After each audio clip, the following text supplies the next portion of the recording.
Okay, so today we're going to be moving into investigating the phases of the moon.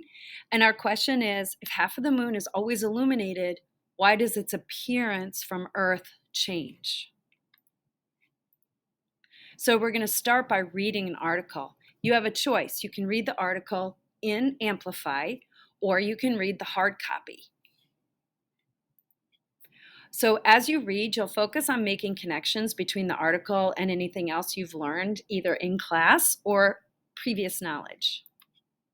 And I'll model the active reading just to show what I'm thinking about with your annotations. I want you to be very deliberate with your annotations because you're going to use your annotations then to take notes. So one of the benefits of reading in Amplify is that you can also listen to it. So if you want to listen to the article while you read, that's a good idea. Remember, in Amplify, you can take little notes here and make the annotations right in Amplify. Or I also have hard copies of the article available for you too. So it's up to you. It's your choice. So just as an example, I'm going to read the first paragraph to you and talk a little bit about some of the things that you could annotate. So the first says, have you ever looked at the moon and seen a face looking back at you? So have lots of other people. Many cultures have myths about a face or other shapes on the surface of the moon. Of course, the face on the moon isn't really a face. It's an arrangement of large flat areas called maria. That's Latin for seas because early astronomers thought these areas were oceans that were formed by volcanic eruptions. Whether the maria look like a face or something else to you, they are always facing Earth, even when they aren't illuminated by light from the sun. The side of the moon that faces Earth is always the same. Okay, so two things there that I would annotate. First of all, I would look at Maria, and I would make a connection to some other things that I know. For example, in French and Spanish, the word for sea is mer, right? So Maria comes from, that word comes from the Latin word Maria, because Latin was the first language and then French and Spanish came off of that. The second thing that I would highlight here is the side of the moon that faces the Earth is always the same. I would also make a little annotation from that because, wait a second, the side of the moon that faces the Earth is always the same? Wait, how does that work? I may write a little question mark next to that. Remember when you annotate, you guys, it's small notes on the side. So just one more thing, if you're going to do this in Amplify, remember you can add your little note here and you can save it.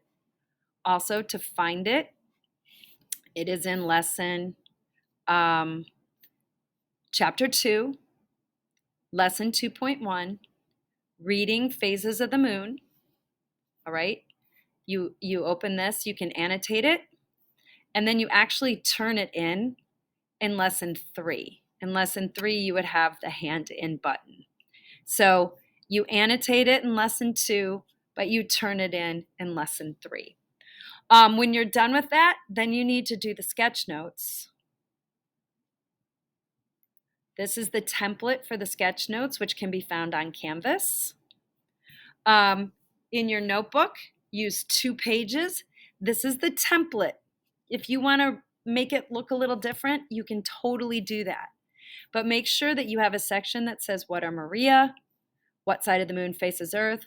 Why does the moon look different? And then you have the different phases, new moon position, when it occurs, a picture of the moon phase, and a picture of the sun, moon, Earth system, and follow the template. Like I said, use 2 pages in your notebook for this, a double page, so that you have plenty of room to draw the pictures. Add any other information that you like. This can be found in Canvas on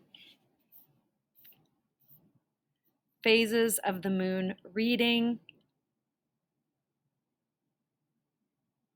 Here, read and annotate the article first, guys. That's first. And then second, use this guide to create sketch notes in your notebook.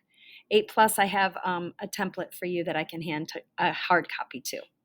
All right, good luck. Send me an email, lstamp@op97.org if you have any trouble.